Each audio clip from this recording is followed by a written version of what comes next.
Welcome back to Emergency Medicine video series.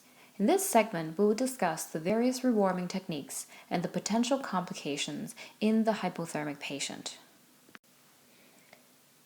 These rewarming techniques range from the least to the most invasive. As you can imagine, they also range from the slowest to the fastest way to rewarm the patient. For a patient who is in mild hypothermia, so 32 to 35 degrees Celsius, we will use passive external rewarming technique. That means dry, warm blankets. That is after the wet clothing has been removed in your primary survey. And PO hydration with dextrose containing drinks. This is a slow technique, and the patient needs to be able to produce heat to rewarm themselves. For moderate hypothermia, we will add active external rewarming technique. We will use forced air blankets that has warm air coming out from the little holes in the blanket themselves. We will give warmed IV fluids. We also would give warmed humidified oxygen, since, as we discussed from part 2, that 30% of the heat loss from the body comes from the lungs. Warmed humidified oxygen decreases that amount of heat loss. For severe hypothermia, we will use all the above mentioned methods and then active internal rewarming. This method warms the different body cavities. There are 4 main body cavities that we rewarm actively.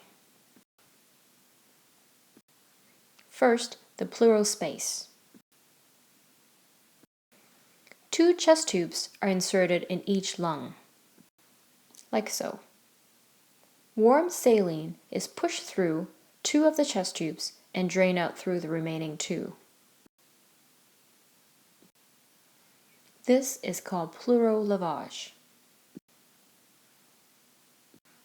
Next, the bladder. A 3-way catheter is put in and warm fluid is used to do a continuous bladder irrigation. Third space is the peritoneal space. 2 catheters are put in the peritoneal space.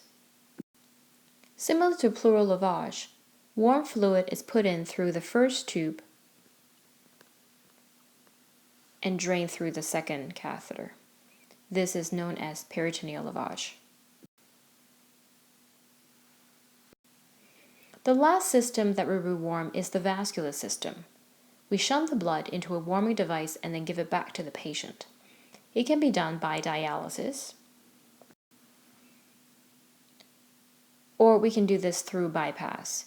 It can be done by traditional cardiopulmonary bypass or through ECMO, which stands for extracorporeal membrane oxygenation. These are done in conjunction with specialists. The basic premise is that the blood is shunted through something that warms them and returned back to the patient warmed. What complications can occur with rewarming? When we start to warm up the central core of the patient, heat can still conduct from the relatively warmer core to the peripheral tissues. That will cause the core temperature to drop. This is called afterdrop. When we apply heat, we will cause peripheral vasodilation. That can cause hypotension, also known as rewarming shock. Lastly, lactic acid from peripheral tissue can decrease the pH of the blood once it goes back into central circulation. Once the peripheral tissue start to rewarm, it can cause increased metabolic demand on the hypothermic heart. That might also cause more acidosis.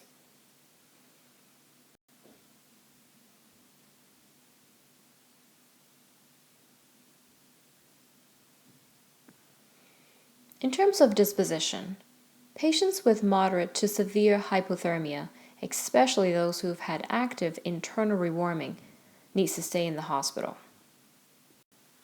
To summarize, we've discussed the causes and effects of hypothermia, the approach and the rewarming techniques you might want to use in the emergency department for these patients. Thank you for watching.